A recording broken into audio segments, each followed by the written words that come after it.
Hello dear friends, बिल्कुल exam गुरु जी। आज हम नेक्स्ट मॉक टेस्ट लेके आए यूपीएससी जेई के लिए।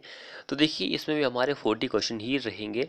तो फर्स्ट क्वेश्चन क्या बोल रहा है, in set up a plane table at any station. कोई भी स्टेशन हो, कहीं पर भी हमें अगर प्लेन टेबल सेट करना है तो सबसे पहले हम क्या करेंगे। देखिए फर्स्ट क्या करेंगे, तो यही पूछा गया कि सबसे पहले आप क्या करते हैं। जब आप प्लेन टेबल सर्वेइंग करते हैं तो सबसे पहले आप क्या करते हैं, तो ये चीज़ आपको पता होनी चाहिए। एक डब्बी लेवल होता है, थर्डोलाइट होता है, उसमें भी आपसे पूछा जा सकता है कि उसमें आप सबसे पहले क्या करते हैं। तो सिंपली हम क्वेश्चन पर चलते हैं कि प्लेन टेबल सर्वेइंग जब आप करते हैं तो सबसे पहले आप उसकी क्या करते हैं, लेबलिंग करते हैं। तो first labelling is done, the labelling is done first. Labelling के बाद आप सेंटरिंग करते हैं, उसके बाद आप ओरिएंटेशन करते हैं। ओरिएंटेशन जो होती है वो करते हैं। तो ये प्लेन टेबल सर्वेइंग में हो गया। लेबलिंग करेंगे, फिर सेंटरिंग करेंगे, फिर आप ओरिएंटेशन करेंगे। उसके बाद अब मैंने आपको बताया था कि डंपी लेवल होता है, एक थर्डोलाइट होता है, एक अदर इंस्ट्रूमेंट हो गया कोई हमारे पास। तो उसमें हम सबसे पहले जो करते हैं वो सेंटरिंग करते हैं, सबसे पहले सेंटरिंग करते हैं। ओके, इस पॉइंट को भी आप याद रखिए, सेंटरिंग करते हैं, इसमें लेबलिंग करते हैं। नेक्स्ट क्वेश्चन देखिए क्या बोल रहा है यहाँ पर, turpentine oil is used in paint as. किस तरह से हम टर्पेटाइन ऑयल जो होता है वो यूज करते हैं। ये बहुत ही इंपॉर्टेंट क्वेश्चन है। पिछले वीडियो में मैंने आपको बताया भी था कि टर्पेटाइन ऑयल जो होता है उसको हम क्या यूज करते हैं, क्योंकि हम डिस्टेम्पर के बारे में वहाँ पर क्वेश्चन आया था, तो मैंने उसमें बताया था आपको कि हम इसको क्या यूज करते हैं, किसकी तरह यूज करते हैं। तो टर्पेटाइन ऑयल जो होता है उसको हम थिनर की तरह यूज करते हैं। थिनर का एक और नाम है जिसको हम सोलवेंट भी बोलते हैं, सोलवेंट भी बोलते हैं। तो एक तो हमारे पास थिनर के आ गया, टर्पेटाइन ऑयल हो गया, एक वाइट नपाता हो गया। पिछले वीडियो में मैंने आपको बताया था कि क्या क्या होता है। तो बेंजाइन भी होता है एक थिनर या फिर सॉल्वेंट। तो ये सारी चीज़ें इंपॉर्टेंट है एग्जाम के पॉइंट ऑफ व्यू से। अगला क्वेश्चन देखिए, यहाँ पे नेचर दो लिस्ट दी गई है हमारे पास। एक लिस्ट में बोल रहा है नेचर ऑफ प्रोजेक्ट, एंड दूसरे में बोल रहा है कि टाइप ऑफ कंपैक्टिंग इक्विपमेंट। तो ये हमारे पास कंपैक्टिंग इक्विपमेंट दी गई है एंड नेचर ऑफ प्रोजेक्ट क्या रहेगा। तो इस क्वेश्चन में क्या आंसर रहेगा, हम वेरी इंपॉर्टेंट क्वेश्चन है। तो सबसे पहले देखिए ए में क्या बोल रहा है, soil for the foundation of oil storage. कौन सा आप इक्विपमेंट यूज करते हैं, तो उस केस में आप वाइब्रेटरी रोलर जो होता है उसको यूज करते हैं। And soil for payment construction के लिए, रोड का जो पेमेंट सरफेस होता है उसके लिए आप कौन सा इक्विपमेंट यूज करते हैं, तो उसके लिए सभी को पता है कि शीफिड रोलर जो होता है, स्मूथ व्हील रोलर जो होता है उसको यूज करते हैं। नेक्स्ट देखिए, soil at the core of earth dam. Core जो होता है अर्थ डैम का, उसके लिए कौन सा इक्विपमेंट आप यूज करते हैं, तो उसके लिए आप करेंगे शिफ्ट रोलर। अब हमारे पास एक ही बच रहा है, तो सॉइल बिहाइंड रिटेनिंग वॉल, तो उसके लिए आप रैमर ही यूज करेंगे। तो इस तरह से ये मैच होगा। आप स्क्रीनशॉट भी ले सकते हैं, या फिर बेहतर होगा कि आप इसकी नोट बनाएं एक अच्छा सा। अगर देखिए डीप वेल क्या होता है, तो डीप वेल क्या होता है, has more discharge than shallow well. Deep well वही होता है।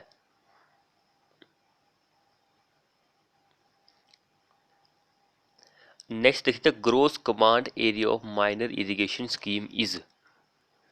ग्रोस कमांड जो होती है area of minor irrigation scheme के लिए, वो कितनी होती है।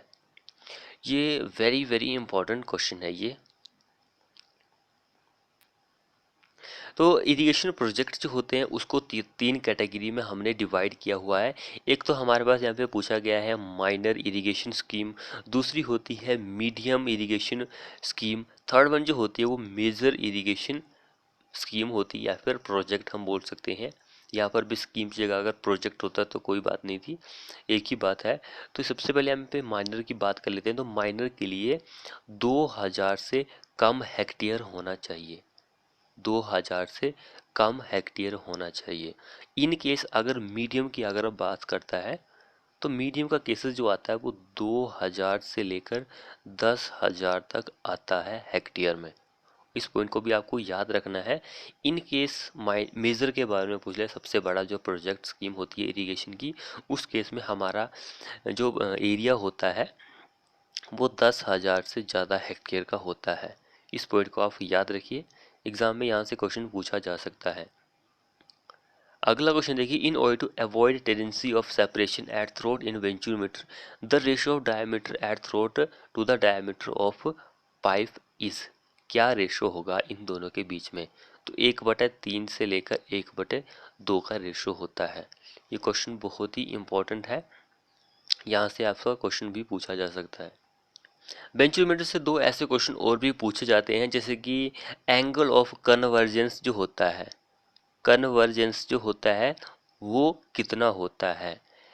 कन्वर्जेंस केस में हमें एंगल ऑफ कन्वर्जन इसलिए प्रोवाइड करते हैं ताकि कैपिटेशन जो होती है उसको अवॉइड किया जा सके, कैपिटेशन जो होती है उसको अवॉइड करना होता है। तो कन्वर्जन के केस में हमारा जो एंगल रहता है वो 20 से लेकर 22 डिग्री सेल्सियस का रहता है। सॉरी, डिग्री सेल्सियस नहीं है, डिग्री का रहता है। यहाँ पे टेम्परेचर की बात थोड़ी हो रही है। एक आपसे पूछा जा सकता है कि डिवर्जेंस जो होता है, डिवर्जेंस जो होता है उसमें एंगल कितना होता है, एंगल ऑफ डिवर्जेंस, तो वो 7 डिग्री से कम ही होना चाहिए।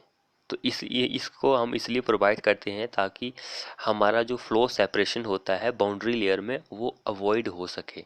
दोनों में अवॉइड होगा, लेकिन फ्लो सेपरेशन में एक कैपिटेशन में अवॉइड होगा। तो इस चीज़ का आपको खास ध्यान रखना है। अगला क्वेश्चन देखिए, while designing super elevation for mix traffic condition के लिए, मिक्स ट्रैफिक कंडीशन है हमारे पास, the speed get reduce by, speed जो होती है वो 25% तक हम रिड्यूस कर देते हैं।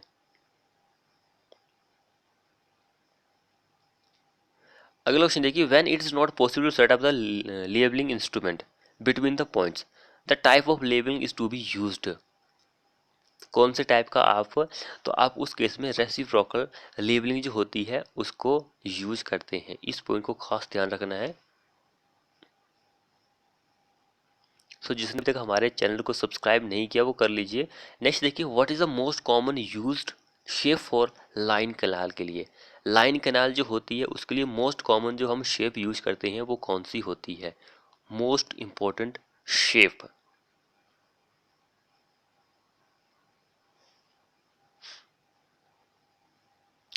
तो इन केस अगर आपसे लाइन कैनाल की शेप के बारे में पूछ लिया जाए, सबसे पहले आपको ये पता होना चाहिए कि हमने क्या किया कि लाइन कैनाल का जो सेक्शन है उसको दो पार्ट में डिवाइड किया हुआ है। एक हमारे पास ट्रायंगुलर शेप सेक्शन होता है, दूसरा होता है ट्रेपेजॉइडल सेक्शन। तो ट्रेपेजॉइडल सेक्शन हमारा इस क्वेश्चन में आंसर हो जाएगा। ट्रेपेजॉइडल शेप का जो सेक्शन होता है उसमें हमारा जो डिस्चार्ज रहता है वो लार्जर डिस्चार्ज रहता है, यानी कि लार्ज डिस्चार्ज के लिए हमारा ये सेक्शन होता है।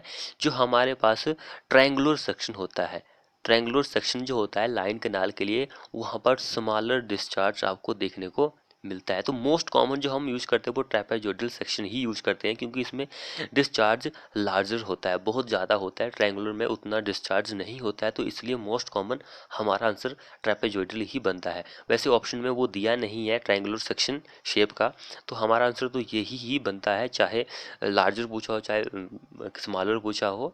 तो अगर वो ऑप्शन में नहीं है तो हमारा आंसर ऑटोमेटिकली यही बनता है, लेकिन मोस्ट कॉमन हमारा आंसर यही होना चाहिए। नेक्स्ट देखिए, the depth of water standing for crops during the time the crop grow in the field is defined as, तो उसको हम डेल्टा बोलते हैं। डेल्टा सभी को पता है कि इसकी डेफिनेशन क्या होती है।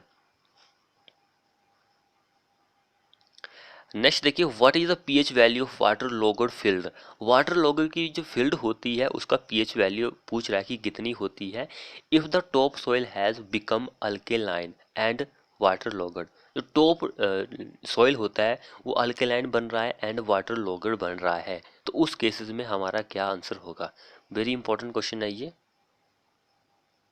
तो सबसे पहले आपको ये पता होना चाहिए कि वाटर लॉगिंग का मीनिंग क्या होता है, इसकी डेफिनेशन क्या होती है। इसको हम ऐसे डिफाइन कर सकते हैं, वाटर लॉगिंग को ऐसे डिफाइन कर सकते हैं कि इंक्रीज द वाटर टेबल, हमारा वाटर टेबल जो है इंक्रीज हो रहा है उसको हम वाटर लॉगड बोलते हैं। लेकिन इससे क्या होता है कि हमारी जो प्रोडक्टिविटी होती है लैंड की, जो हमारा लैंड होता है कुछ प्रोड्यूस करता है, किसी चीज़ को पैदा करता है, उसको डिक्रीजेज आपको देखने को मिलता है, उसमें डिक्रीजेज आपको देखने को मिलती है। मान के चलो कि आपकी जो फसल है वो कम होगी अगर हमारा वाटर लॉगर एरिया है तो।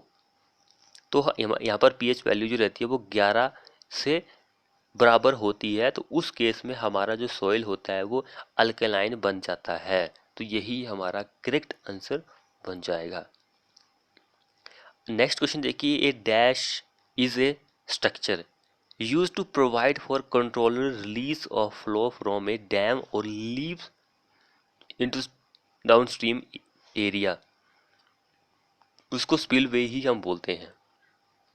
स्पिलवे के बारे में सभी को पता है कि क्या चीज़ है ये। नेक्स्ट देखिए, which of the following document will not be required for drafting the tender notice. Drafting the tender notice के लिए शेड्यूल ए ऑफ वर्क आप यूज करते हैं। नेक्स्ट देखिए, क्वेश्चन क्या बोल रहा है, when the bituminous surfacing is done on granular basis. Granular basis जो होता है उसके ऊपर आप बिटुमिनस सरफेसिंग कर रहे हैं, तो on which binder layer is placed, किसके ऊपर बाइंडर लेयर जो होती है वो हम बिछाते हैं। The type of treatment is to be given is, तो वो क्या होती है, प्राइम कोट होता है, प्राइम कोट होता है।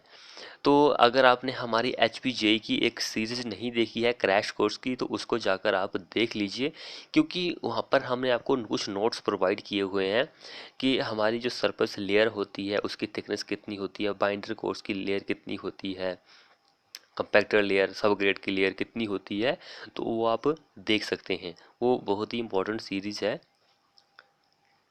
अगला देखिए, rapid hardening cement attains early strength due to. Early strength किसकी वजह से, तो larger proportion of lime grinded finer normal cement से। तो लार्जर प्रोपोर्शन होता है किसका, लाइम का, तो वो फाइन होता है नॉर्मल सीमेंट जो होता है उससे, तो वो हमारा rapid cement, rapid hardening cement बनता है। अगला क्वेश्चन देखिए, using straight line method annual depreciation D is equal to. Annual depreciation जो होती है वो किसके बराबर होती है, तो वो होती है original cost minus scrap value over life in year. अगला क्वेश्चन देखिए, when the width of car parking space and width of the street porter are limited general preferred parking system is. कौन सी पार्किंग सिस्टम आप prefer करते हैं, तो parallel parking system जो होता है उसको आप प्रेफर करेंगे। अब ये वाला क्वेश्चन देखिए, बहुत ही इंपॉर्टेंट क्वेश्चन है। क्वेश्चन देखिए क्या बोल रहा है, when hooks are former in deform bar the internal radius जो होता है bent should be at least dash time for diameter of बार।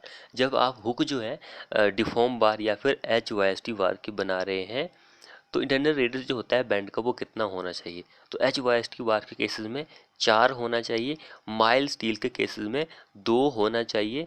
लेकिन आपको मैं एक ऐसा केस बताता हूँ, 2 केस ऐसे बताऊंगा जो आपको शायद पता ना हो। तो देखिए, जो कोल्ड ट्विस्टेड बार होती है, कोल्ड ट्विस्टेड या फिर वर्कड स्टील जो होता है उसके लिए भी 4 ही होता है। इंटरनल रेडियस जो होता है बैंड का उसके लिए भी 4 ही होता है। लेकिन अगर हमारा डायामीटर 25 mm से ज़्यादा है, डायमीटर जो है जो बार हम यूज कर रहे हैं 25 mm से ज़्यादा है, तो उस केस में हमारा इंटरनल रेडियस जो रहता है 3, 4, 6 ये रहता है। इनमें से हम कुछ भी ले सकते हैं, तो इस चीज़ का आपको खास ध्यान रखना है। नेक्स्ट देखिए, the method of analysis of distribution system in which domestic supply is neglected and fire demand is consider. Fire demand जो होती है वो सर्कल मेथड में हम इन कंसीडर करते हैं। नेक्स्ट देखिए, tendency stretching of liquid surface is known as. Stretching tendency जो होती है लिक्विड की, लिक्विड सरफेस की, उसको हम क्या बोलते हैं, तो उसको हम सरफेस टेंशन बोलते हैं। सरफेस टेंशन से एग्जाम में बहुत सारे क्वेश्चन पूछ लिए जाते हैं। सरफेस टेंशन जो होती है फोर्स पर यूनिट लेंथ होती है, फोर्स ओवर लेंथ।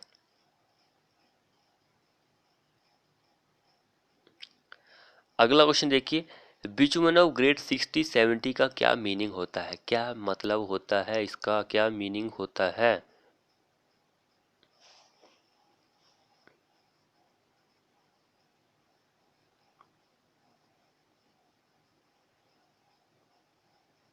तो यहाँ पे ये पेंट्रेशन से ही रिलेट करता है, तो इसका ऑप्शन नंबर ये हो जाएगा। लेकिन इन केस अगर आपसे पूछ लिया जाए कि हमारा जो एरिया है ठंडा है, तो आपकी जो पेंट्रेशन वैल्यू है वो क्या होनी चाहिए, बिचुमन ग्रेड के लिए आपकी जो पेनिट्रेशन वैल्यू है वो क्या होनी चाहिए। आपको पता है कि पेनिट्रेशन टेस्ट जो होता है वो ग्रेड को फाइंड आउट करने के लिए किया जाता है, तो ग्रेड हमारा ये होता है 60-70, ये ग्रेड ही है। तो कोल्ड एरिया में आप कौन से पेनिट्रेशन वैल्यू का बिचुमन यूज करते हैं, तो पेनिट्रेशन वैल्यू उस केस में हाई होनी चाहिए। अगर आप ठंडे इलाकों में बिचुमन यूज कर रहे हैं तो उस केस में हमारी पेनिट्रेशन वैल्यू हाई होनी चाहिए। अगर हमारा गर्म इलाका है तो उस केस में हमारी पेनिट्रेशन वैल्यू लो होनी चाहिए। इन दोनों पॉइंट को याद रखिए, हो सकता है कि आने वाले एग्जाम में यहाँ से क्वेश्चन आपका पूछा जाए, तो इसका आपको खास ध्यान रखना है। देखिए मैं यहाँ पे आपको थोड़े बहुत पॉइंट्स और बताता हूँ, क्योंकि हो सकता है कि आने वाले एग्जाम में यहाँ से भी क्वेश्चन पूछ ली जाए। तो देखिए ये वाला जो ग्रेड है 60-70 का जो ग्रेड है, इसको टिपिकली यूएसए में यूज किया जाता है। टिपिकली यूएसए में यूज किया जाता है 60-70 का जो ग्रेड होता है। यहाँ पर एक क्वेश्चन ये बनता है कि जैसे जैसे हमारा बिचुमन ग्रेड की वैल्यू बढ़ती है वैसे वैसे ही हमारा जो ग्रेड है वो कम हो जाता है। जिससे कि देखिए 50 से हमारा ग्रेड शुरू हो रहा है, तो बीच में कुछ और वैल्यू है, कुछ और वैल्यू है, तो 200-300 तक हमारी वैल्यू पहुंच गई। तो 40 एंड 50 का जो ग्रेड होता है वो हार्डेस्ट ग्रेड होता है, हार्डेस्ट ग्रेड होता है।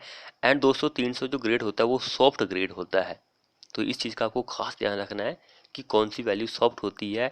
अगर हमारी ग्रेड जो है वो इंक्रीज हो रहा है तो हमारा जो बिचुमन है वो सॉफ्ट होती जाती है। तो इसको आप अच्छी तरह से अपने माइंड में बिठा लो।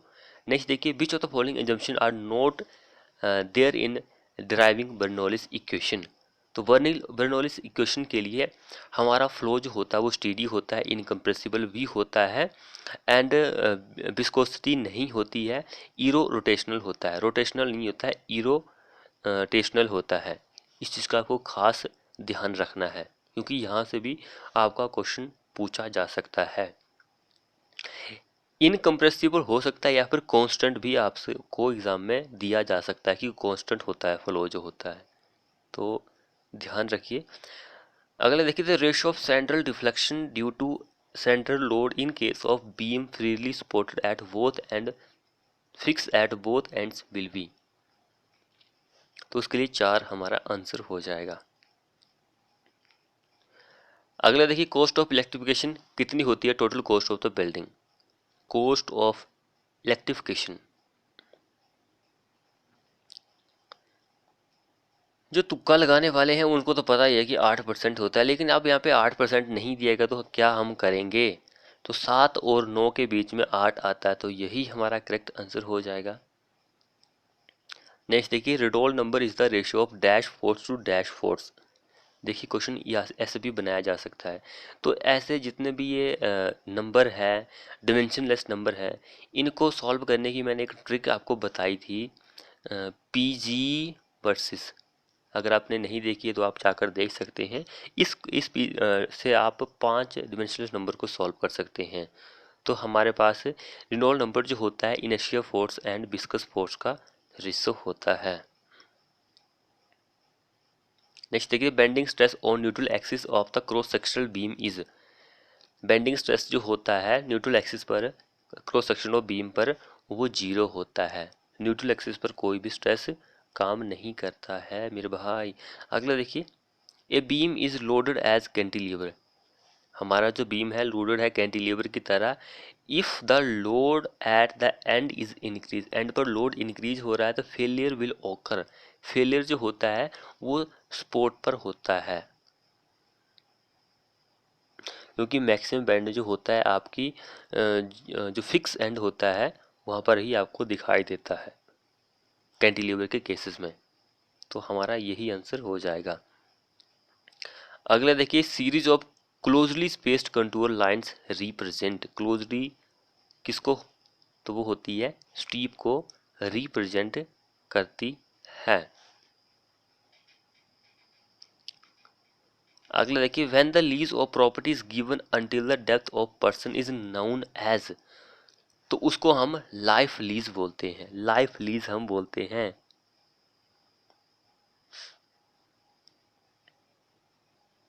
नेक्स्ट देखिए, एज पर हमारे ice code vertical reinforcement RCC shall be. RCC की वॉल जो होती है कितनी होती है, तो वो 3 टाइम्स ऑफ वॉल थिकनेस या फिर 450 mm which ever is smaller, यही हमारा करेक्ट आंसर हो जाएगा। नेक्स्ट देखिए, simple supported B continuous beam shall be proportional that the clear distance between the lateral restrain कितनी होती है, तो 60 बी होती है।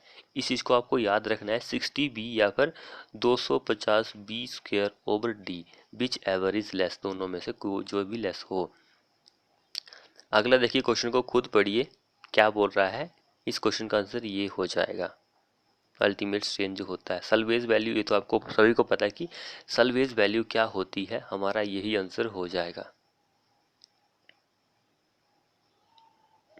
नेक्स्ट देखिए, if the permissible compressive stress जो है कंक्रीट का बेंडिंग में कितना है, M30 ग्रेड ऑफ कंक्रीट के लिए 10 न्यूटन पर mm स्क्वायर है, मॉडुलर रेशो क्या होगा, मॉडुलर रेशो क्या होगा M30 के लिए। मॉडुलर रेशो जो होता है 280/3 सिग्मा CBC।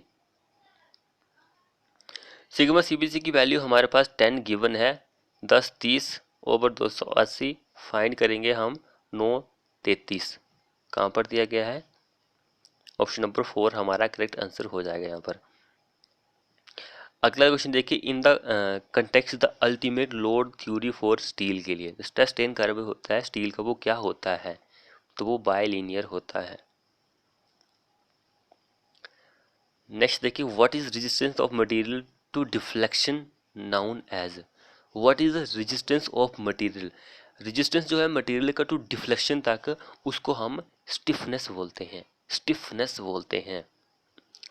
तो फ्रेंड्स, ये थे हमारे मोस्ट 40 क्वेश्चन। आपको हमारी ये वीडियो कैसी लगी, हमने क्वेश्चन जो है बहुत ही जल्दी जल्दी सॉल्व किए हैं, 40 क्वेश्चन 20 मिनट में ही हमने पूरी वीडियो ख़त्म कर दी है। तो आपको हमारी वीडियो कैसी लगी, वीडियो को शेयर कीजिए, चैनल को सब्सक्राइब नहीं किया तो फटाफट से चैनल को सब्सक्राइब कीजिए। मिलते हैं ऐसी ही नेक्स्ट वीडियो में।